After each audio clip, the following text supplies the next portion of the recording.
बेटा आज का हमारा एक टॉपिक थोड़ा सा डिफरेंट यहाँ स्टार्ट होने वाला है। चैप्टर सेम है लेकिन टॉपिक में थोड़ा सा चेंज आएगा। नॉर्मली शेयर जो इशू किए जाते हैं पब्लिक सब्सक्रिप्शन के लिए किए जाते हैं, यानी पब्लिक से मनी कलेक्ट करने के लिए शेयर्स इशू की करती है कोई भी कंपनी, और जो शेयर होल्डर्स होते हैं वही कंपनी के ओनर होते हैं। ये कई बार हम डिस्कस कर चुके हैं।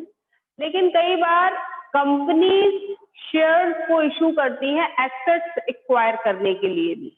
कोई भी कंपनी जब एसेट्स को परचेज करने के लिए एक्सचेंज में मनी ना देकर, पैसे ना देकर के शेयर्स इशू कर दे, तो ऐसी कंडीशन में उससे कहा जाता है issue of share other than cash consideration. ये टॉपिक आज हमारा स्टार्ट हो रहा है, यानी कैश ना देकर हम क्या कर रहे हैं, बदले में किसी भी एसेट को परचेज करने के बदले में हम क्या दे रहे हैं, शेयर्स इशू कर रहे हैं। तो ऐसा भी पॉसिबल है कि वेंडर से हम ये बात कर लें कि हम आपसे कोई भी एसेट अगर खरीद रहे हैं तो बदले में क्या आप हमारे शेयर्स लेना चाहते हैं, या कई बार वो खुद डिमांड करते हैं कि आप पैसे की जगह हमें क्या दे दें, शेयर्स इशू कर दें अपनी कंपनी की। तो ये जो टॉपिक है ये है आपका अदर देन कैश कंसीडरेशन का, और इसमें हम आपको कुछ स्पेसिफिक एंट्रीज बताएंगे जिसके थ्रू आपको पता चलेगा कि अदर देन कैश के टाइम पर किस तरीके से आप एंट्रीज को शो करते हैं और उसका ट्रीटमेंट करते हैं। यहाँ पर ये चीज ध्यान रखिएगा कि जब भी कोई एसेट परचेज करेगी कोई भी कंपनी, तो परचेज करने की सेम एंट्री होगी जैसे हम नॉर्मली करते हैं। अगर हम कोई भी एसेट परचेज करें, क्रेडिट पर परचेज करें मान लीजिए, तो क्या एंट्री बनाएंगे आप? For example purchased machinery from vendor. Vendor का नाम कुछ भी हो सकता है, XYZ, कोई कंपनी हो सकती है, मान लीजिए किसी सप्लायर कंपनी का नाम हो सकता है वहां। तो क्या जनरल एंट्री बनेगी? कोई भी स्टूडेंट आंसर दे सकता है, ये तो 11th का आपका नॉर्मल जनरल एंट्री का क्वेश्चन है। What will be the general entry when you are going to purchase an asset from the vendor on credit, या अभी हमने पेमेंट नहीं किया, तो आप एंट्री क्या बनाएंगे? Assets account debited to vendor account. Very good, यही एंट्री बनेगी। जो भी एसेट आप परचेज करेंगे उसका अकाउंट क्या हो जाएगा, डेबिट हो जाएगा, और वेंडर के अकाउंट को चूंकि हमने पेमेंट नहीं किया तो वेंडर का अकाउंट उसके नाम से क्रेडिट हो जाएगा। तो यहाँ पर फर्स्ट एंट्री आपको यही बनानी है कि जैसे ही कोई भी एसेट जो भी आप परचेज कर रहे हैं उसका अकाउंट डेबिट और वेंडर के अकाउंट को क्रेडिट। अगर आप उस वेंडर को कैश में पेमेंट कर दें तो जनरल एंट्री क्या बनेगी?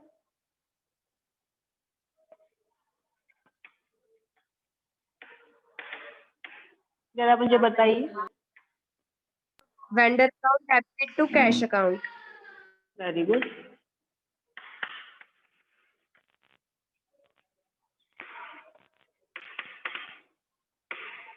आज का हमारा सब टॉपिक है अदर देन कैश कंसीडरेशन।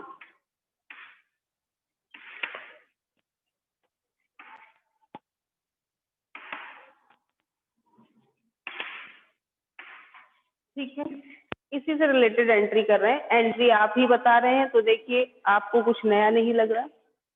अगर हम उसे कैश की जगह क्या दे दे, शेयर इशू कर दे, तो एंट्री पर क्या इफेक्ट आएगा? आप कैश नहीं दे रहे उसको, आपने वेंडर से बात कर ली है, वेंडर एग्री है कंपनी के शेयर्स लेने के लिए, तो जनरल एंट्री पर क्या इफेक्ट आएगा वो मैं बताती हूँ। जैसे ही हम शेयर्स इशू करेंगे जनरल एंट्री पर इफेक्ट आएगा vendor personal account debited to share capital account. Clear हुआ? टू शेयर कैपिटल अकाउंट, यानी वो अमाउंट जो भी जितने शेयर्स आप इशू कर रहे हैं और जितने नंबर ऑफ शेयर्स हैं इनटू उसमें जो अमाउंट जाएगा वो कौन सा होगा, जितने अमाउंट का एक शेयर की वैल्यू फेस वैल्यू से मल्टीप्लाई। तो यहाँ पर सिर्फ इतना ही आपको करना है। अदर देन कैश में क्या होता है, कोई भी स्पेसिफिक कंपनी किसी दूसरी कंपनी या सप्लायर से कोई एसेट परचेज करती है और उसके एक्सचेंज में उसे क्या देती है, शेयर्स इशू करती है।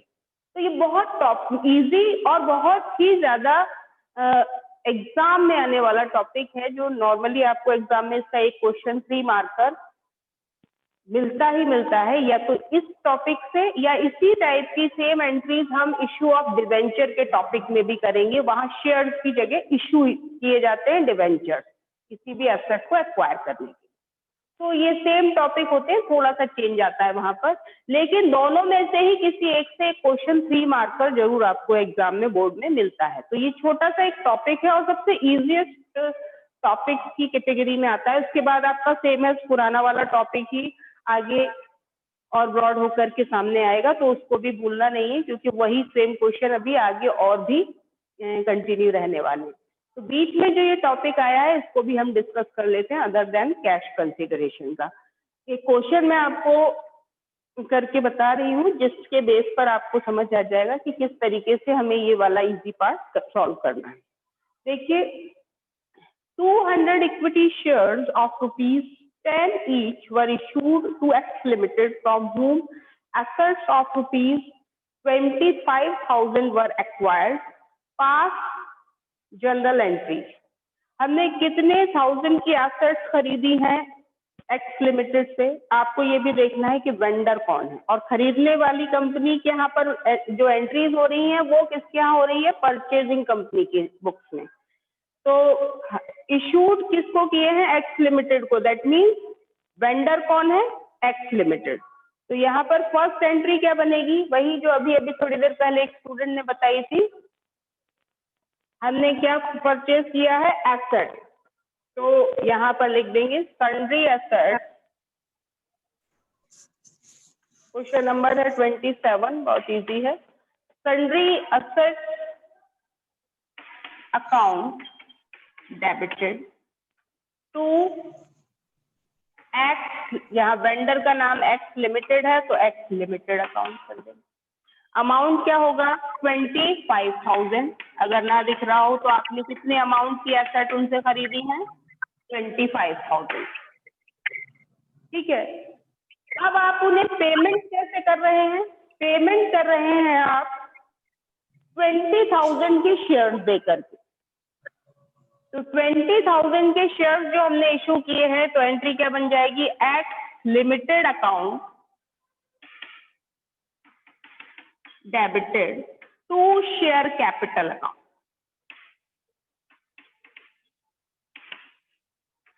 और शेयर्स का अमाउंट आ जाएगा 2,000 शेयर्स कंपनी ने इशू किए हैं। एक शेयर की वैल्यू 10 रुपीज है। ऐसा कहीं नहीं बताया गया कि शेयर प्रीमियम पर इशू किए गए हैं। तो हम ये मान लेंगे कि 20,000 का पेमेंट तो हम किसके थ्रू कर रहे हैं, शेयर्स के थ्रू कर रहे हैं, और रिमेनिंग 5,000 अभी कंपनी को देने बाकी है। हो सकता है वो फ्यूचर में उसका पेमेंट करे, तो वो एंट्री बना लेगी सीधी सीधी, एक्स लिमिटेड टू कैश अगर देगी तो। अदरवाइज अभी उसके बैलेंस में 5,000 रुपीज रह जाएंगे।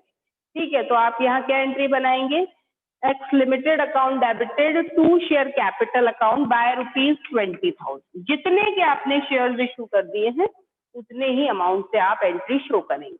रिमेनिंग 5,000 का क्या होगा, क्योंकि 25 की तो हमने एसेट परचेज की और शेयर्स कितने इशू किए, 20,000 के। तो 5,000 फ्यूचर में कंपनी पे कर देगी, ये मान लिया जाएगा। किसी भी मोड में पे कर सकती है, कैश में पे कर सकती है, हो सकता है और शेयर्स इशू कर दे, हो सकता है बाय बैंक ड्राफ्ट पेमेंट कर दे। जो भी उसका तरीका होगा उस तरीके से उसका पेमेंट हो जाए। तो इस बेस पर ये मेनली ये दो एंट्रीज बनती हैं। आपको यहाँ पर एक चीज और फाइंड आउट करनी पड़ सकती है, वो क्या होता है, नंबर ऑफ शेयर्स। जब आपको अमाउंट ऑफ एसेट, कितने में एसेट परचेज की गई, और ये ना बताया जाए कि कितने नंबर ऑफ शेयर्स कंपनी ने इशू किए हैं। जैसे इस क्वेश्चन में तो बता दिया कि 2,000 शेयर्स कंपनी ने इशू किए और एक शेयर की वैल्यू कितनी है, 10 रुपीज। तो हमें पता चल गया कि हमने 20,000 का पेमेंट शेयर्स के थ्रू किया है। लेकिन अगर आपको ये पता ना हो कि नंबर ऑफ शेयर्स कितने हैं, तो उसके लिए नंबर ऑफ शेयर्स निकालने का एक फॉर्मूला है, जिसको आप लोग राइट डाउन कर सकते हैं। फॉर्मूला है number of shares is equal to मैं लिख दे रही हूँ यहाँ पर, सभी देख लेंगे।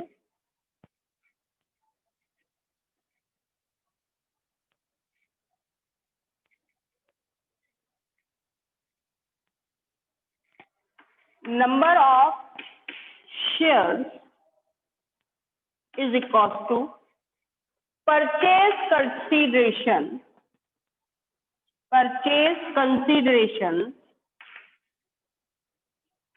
upon face value per share face value। अगर प्रीमियम पर शेयर इशू किए जाए, ये क्योंकि हमें सभी को पता है कि कंपनी दो ही टाइप से शेयर्स इशू कर सकती है, या तो फेस वैल्यू या पार वैल्यू पर जितनी उसने फिक्स कर रखी है अपने शेयर की, या फिर प्रीमियम पर। तो अगर प्रीमियम पर शेयर्स इशू किए जाए तो ऐसी कंडीशन में इस फॉर्मूले में थोड़ा सा चेंज आता है। क्या चेंज आता है? तब हम number of shares find out करने के लिए क्या करते हैं, number of shares is equal to purchase consideration upon face value per share plus amount of premium per share, यानी प्रीमियम अमाउंट को भी फेस वैल्यू में क्या कर देते हैं, प्लस कर देते हैं, और उसको ऐड करने के बाद number of shares find out करते हैं। इसको अभी आप समझेंगे क्वेश्चन के थ्रू। मैं आपको एक क्वेश्चन बता देती हूँ जिससे आपको ये number of shares find out करने का प्रोसेस समझ में आएगा कि ये हम क्यों कर रहे हैं।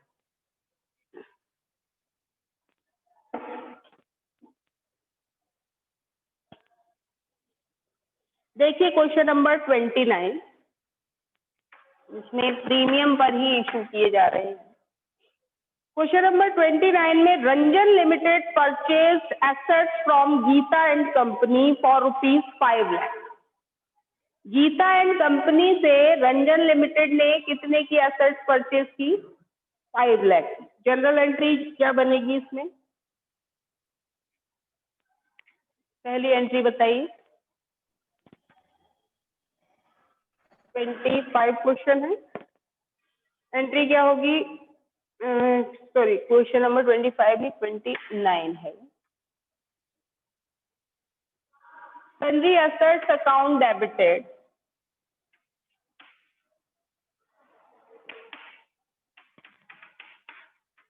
To Geeta and company account. Amount कितने की एसेट्स है हमारी? 5 लाख रुपीज की। तो यहाँ पर आपका 5 लाख का अमाउंट शो कर दिया जाएगा। Being assets purchase from Geeta and company, ये इसकी नरेशन हो जाएगी, सिंपल नरेशन है। पेमेंट का मोड क्या है, क्या कहा जा रहा है? ₹1 lakh was paid by means of a bank draft. 1 lakh रुपए का पेमेंट तो हम कैसे कर रहे हैं? एक बैंक ड्राफ्ट इशू करके कर रहे हैं, ठीक है। और रिमेनिंग 4 लाख रुपीज, जो बाकी के बचे हुए 4 लाख हैं, उनके लिए क्या कहा जा रहा है क्वेश्चन में? उनके लिए the balance due Ranjan limited issued equity shares of ₹10 each eight A premium of 25%। जो बैलेंस अमाउंट है उसका पेमेंट कंपनी कर रही है 25। बैलेंस अमाउंट पहले तो हम पता लगाएंगे कितना है। 5 लाख में से 1 लाख का पेमेंट तो हम कैसे कर रहे हैं? बैंक ड्राफ्ट के थ्रू कर रहे हैं। तो क्या एंट्री बन जाएगी? 1 लाख के लिए क्या एंट्री बनाएंगे आप? Share Geeta and company account debited to bank account. 1 lakh का पेमेंट तो आपने बैंक ड्राफ्ट के थ्रू कर दिया, तो बैंक अकाउंट में ट्रांसफर कर दिया, ठीक है। रिमेनिंग अमाउंट कैसे पेमेंट हो रहा है हमारा? रिमेनिंग अब बचा कितना पहले तो ये बताओ। रिमेनिंग है हमारा 4 लाख। उसके लिए आपको क्या करना है कि शेयर्स इशू करने हैं, और शेयर्स कितने इशू करने हैं ऐसा कुछ नहीं बताया कंपनी ने। सिर्फ ये बताया है कि जो शेयर इशू कर रहे हैं वो है इक्विटी शेयर्स, और एक शेयर की वैल्यू क्या है? 10 रुपीज, और उसे किस पर इशू करना है? प्रीमियम पर। तो यहाँ हम नंबर ऑफ शेयर्स का फॉर्मूला अप्लाई करेंगे। पता तो लगाएं कि कंपनी को कितने शेयर्स 4 लाख का पेमेंट करने के लिए इशू करने पड़ेंगे। तो इसके लिए हम वो फॉर्मूला यहाँ पर यूज करते हैं। क्या फॉर्मूला होगा? Number of shares is equal to, ये वर्किंग नोट है आपका, और ये शो करना होता है, ये ध्यान रखिएगा, कहीं ऐसा नहीं कि डायरेक्ट आप कर दें। वर्किंग नोट में आपको बताना होता है कि कंपनी को कितने नंबर ऑफ शेयर्स 4 लाख के अमाउंट का पेमेंट करने के लिए करना पड़ेगा। तो क्या फॉर्मूला बताया मैंने? Number of shares is equal to purchase consideration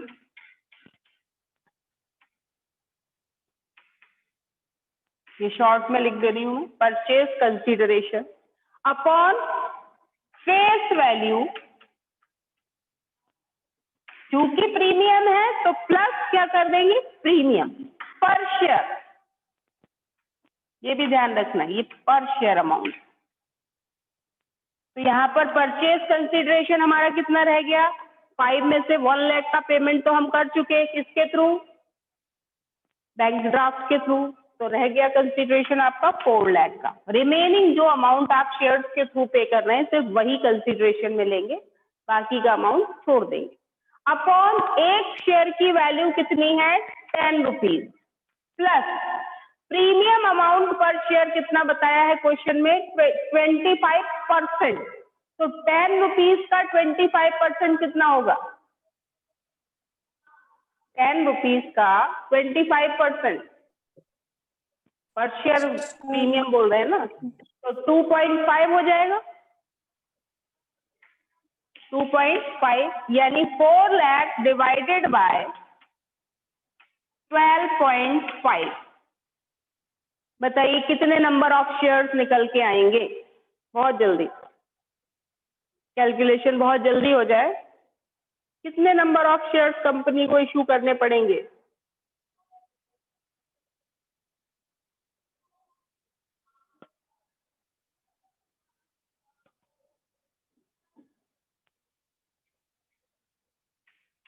thirty two. अभी तक कैलकुलेशन नहीं हो रहा 12th क्लास, आप लोग घर पर बैठ करके कैलकुलेशन करना भूल गए ऐसा लगता है मुझे। 4 लाख डिवाइडेड बाय 12.5 मीन्स 32,000, ये जो निकल के आया है ये है नंबर ऑफ शेयर। एक कंपनी को 32,000 शेयर जब इशू करेगी वो, तब जाकर उसका कितने अमाउंट का पेमेंट हो पाएगा? 4 लाख का, क्योंकि यहाँ जो शेयर्स इशू किए जा रहे हैं वो प्रीमियम पर किए जा रहे हैं। अब शो कैसे करेंगे एंट्री में? एंट्री बहुत ध्यान से देखिएगा, यहाँ पर एंट्री बनेगी गीता एंड कंपनी डेबिटेड, ये तीनों तीसरी एंट्री बन जाएगी। यहाँ पर क्या एंट्री बनेगी? Geeta and company account debited to share capital account to securities premium, क्योंकि प्रीमियम पर इशू किए गए हैं शेयर, तो सिक्योरिटी प्रीमियम रिजर्व अकाउंट को हम क्या कर देंगे? क्रेडिट कर देंगे। अमाउंट गीता एंड कंपनी के सामने शो करेंगे 4 लाख का। अब आप शेयर कैपिटल अकाउंट के आगे कितना अमाउंट शो करेंगे? शेयर कैपिटल अकाउंट के आगे आप शो करेंगे जितने नंबर ऑफ शेयर्स आप इशू कर रहे हैं into face value per share. तो नंबर ऑफ शेयर्स हमने यहां से फाइंड आउट कर लिए, कितने हैं हमारे? 32,000 into face value per share क्या है? 3,20,000, सॉरी 10 रुपीज पर शेयर। तो आपकी कैपिटल अकाउंट में कितना ट्रांसफर होगा? 3,20,000। अब नंबर ऑफ शेयर्स तो सेम ही है, प्रीमियम अमाउंट में कितना जाएगा? नंबर ऑफ शेयर्स यानी 32,000 into amount of premium per share. Premium amount पर शेयर कितना था? 2.5। 25% ऑफ ₹10 कितना हुआ था? 2.5। तो 2.5 से मल्टीप्लाई कर देंगे 20,000। तो कितना आ जाएगा? 80,000। कंसीडरेशन कंप्लीट हो गया हमारा। 3,20,000 प्लस 80,000 कितना पेमेंट हो गया गीता एंड कंपनी को? 4 लाख का। तो share capital and security premium reserve. अगर यहाँ बोलते नहीं कि यहाँ पर अगर प्रीमियम पर शेयर इशू नहीं होते मान लीजिए, तो फिर क्या करते? फिर आप सीधा सीधा क्वेश्चन कर देते, purchase consideration upon face value per share, यानी 4 लाख डिवाइडेड बाय 10, तो कितने नंबर ऑफ शेयर्स आ जाते? 40,000, और 40,000 इंटू 10 करते, सीधी सीधी एंट्री बन जाती, bank account Geeta and company account debited to share capital account, वो फेस वैल्यू के लिए होता। यहाँ पर हमारे शेयर्स कैसे इशू किए गए हैं? प्रीमियम पर। तो प्रीमियम पर जब हम इशू करेंगे तो इस टाइप से आपको ट्रीटमेंट करना है, ये ध्यान रखिएगा। और प्रीमियम पर जब शेयर्स इशू किए जाएंगे तो purchase consideration upon face value plus premium, ये फॉर्मूला नंबर ऑफ शेयर्स को फाइंड आउट करने के लिए आपको अप्लाई करना पड़ेगा, इस चीज को भी ध्यान रखिएगा। अगर फेस वैल्यू पर ही शेयर्स इशू किए जाए तो फॉर्मूला चेंज हो जाएगा। क्या चेंज होगा? Number of shares find out करने के लिए purchase consideration upon face value per share. Clear सभी को?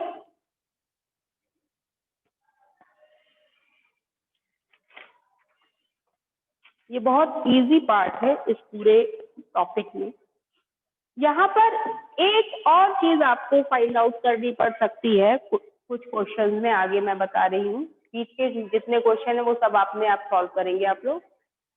जब हम पूरा बिजनेस परचेज करें, किसी भी दूसरी कंपनी को मर्ज कर रहे हैं या किसी और रीजन से उसका का पूरा बिजनेस परचेज कर रहे हैं, जिसमें हम उसकी एसेट्स भी ले रहे हैं और उसकी लायबिलिटीज को पेमेंट करने की रिस्पॉन्सिबिलिटी भी ले रहे हैं, तो ऐसे में आपको ये देखना है कि asset always is equal to क्या होगा? लायबिलिटी। लेकिन अगर दोनों की वैल्यू में चेंज है, यानी अगर हम एसेट लेकर और लायबिलिटी पे ऑफ करने के बाद जो बैलेंस है उसका पेमेंट कैसे करेंगे हम? उसका पेमेंट हम कंसिडरेशन जो भी हमारे बीच में दो पार्टीज के बीच में जो भी सेटलमेंट हुआ होगा उस अमाउंट का पेमेंट करेंगे। लेकिन अगर उनमें वेरिएशन ऑफ अमाउंट है तो या तो कंपनी जो एक्स्ट्रा अमाउंट पे कर रही है, अगर एसेट ज्यादा है लायबिलिटी कम है, तो वो जो एक्स्ट्रा अमाउंट पे कर रही है वो किस चीज के लिए होगा? गुडविल परचेज करने के लिए। आपको बताया गया था ना, दो टाइप की गुडविल होती है, कौन कौन सी? परचेज गुडविल और self generated goodwill. Self generated goodwill तो हमने कहाँ पर इसका डिस्कशन किया है? पूरी की पूरी पार्टनरशिप में।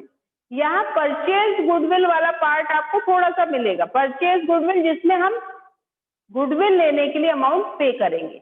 तो जो डिफरेंस होगा एसेट और लायबिलिटी के बीच में, अगर आपका लायबिलिटी साइड ज्यादा है, एसेट कम है, तो जो बीच में डिफरेंस है वो किसके लिए पे किया जा रहा है? गुडविल को परचेज करने के लिए। और अगर उल्टा है, यानी एसेट ज्यादा है लायबिलिटी कम है, तो डिफरेंस जो होगा वो ट्रांसफर होगा कैपिटल रिजर्व अकाउंट में। ठीक है, तो इससे रिलेटेड एक क्वेश्चन मैं आपको बता देती हूँ जिससे ये टॉपिक भी आपको क्लियर हो जाएगा और आज ही ये टॉपिक पूरा खत्म भी हो जाएगा। तो क्या देखिए क्वेश्चन नंबर 35 क्वेश्चन नंबर 35 में देखिए, पूरा का पूरा बिजनेस कंपनी परचेज कर रही है।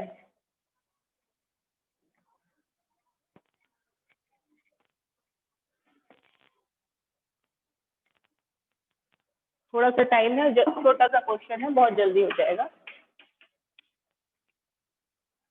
क्वेश्चन नंबर 35 में Bharat lamp limited issued 30,000 fully paid up shares of ₹100 each for purchasing of the following assets and liabilities from Sharma and Company। Bharat lamp limited ने शर्मा एंड कंपनी की सारी एसेट्स और liabilities को purchase किया है और उसके बदले में वो क्या दे रहे हैं? 30,000 शेयर्स इशू कर रहे हैं और एक शेयर की वैल्यू क्या है? 100 रुपीज है। तो यहाँ पर आपको नंबर ऑफ शेयर्स निकालने की जरूरत नहीं है, आपको गिवन है, ये भी ध्यान रखें। जहाँ गिवन नहीं होगा वही तो number of shares find out करेंगे। अब आप कौन कौन सी एसेट्स परचेज कर रहे हैं? Plant, land and building, stock in trade और सन्ड्री क्रेडिटर्स, ये लाइबिलिटीज है। एंट्री क्या बनेगी? एंट्री बनेगी plant account debited, land and building account debited,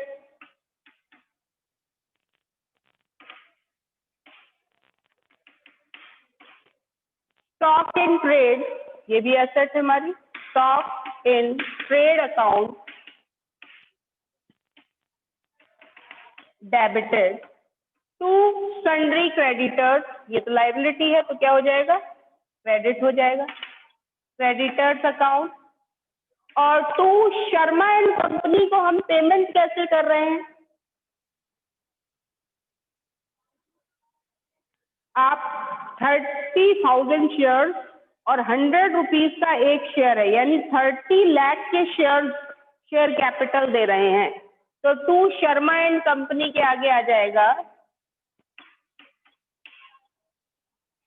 30 lakh. Creditors के आगे क्रेडिटर्स का अमाउंट यानी 2 लाख रुपीज आ जाएगा, और प्लांट के आगे 7 लाख के प्लांट है, लैंड एंड बिल्डिंग 12 लाख, और स्टॉक इन ट्रेड 9 लाख। अब क्या दोनों इक्वल हैं, जरा देखिएगा, एसेट और लायबिलिटीज इक्वल हैं। ये शायद एंट्री में अमाउंट ना दिख रहा हो, मैं आपको अमाउंट देख इधर शो कर देती है, थोड़े से इसे पीछे कर लेते हैं। तो sundry creditors to Sharma and company, creditors कितने हैं 2 लाख के, और शर्मा एंड कंपनी के अमाउंट कितने हो जाएंगे 30 लाख। 30 लाख कैसे फाइंड आउट किया, 30,000 शेयर, एक शेयर की वैल्यू कितनी है 100 रुपीज, तो कितना हो जाएगा 30 लाख। तो क्या ये दोनों एसेट और लायबिलिटी इक्वल है, ये नीचे आ रहा है, इसके थोड़ा सा आगे निकालना है, जब आप फॉर्मेट में बनाएंगे तो ये अमाउंट क्रेडिट में जाएगा और ये डेबिट में, ठीक है।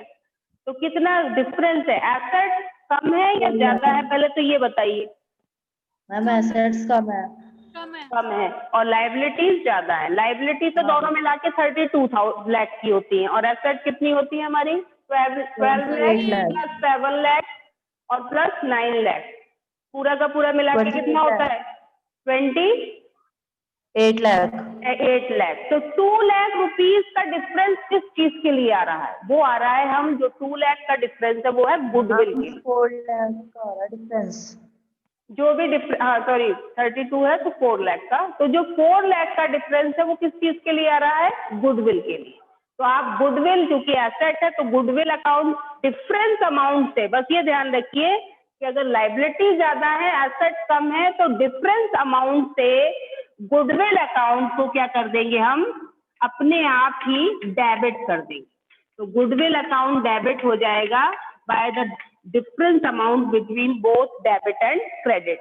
ये थोड़ा सा आपको आगे लिखना है, ये ध्यान रखिएगा। डेबिट और क्रेडिट बेशक हम फॉर्मेट में नहीं लिख रहे हैं इसको, लेकिन अमाउंट तो जो तरीका होता है उसके अकॉर्डिंग ही लिखे जाते हैं। तो 32 लाख और इन तीनों के बीच का डिफरेंस जो है वो कितना है 4 लाख। तो वो 4 लाख आप कहाँ ट्रांसफर कर देंगे, गुडविल अकाउंट। ऐसी भी कंडीशन आ सकती है कि एसेट्स ज्यादा हो और लायबिलिटीज कम हो, तो उस कंडीशन में आप कैपिटल रिजर्व, जो डिफरेंस आएगा उससे कैपिटल रिजर्व अकाउंट को क्रेडिट करेंगे। ध्यान रखिएगा, ऐसा भी क्वेश्चन आगे होगा।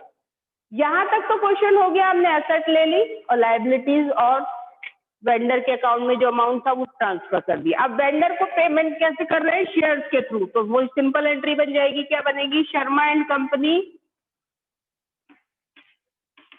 Debited to share capital account. Amount कितना जाएगा 30 लाख।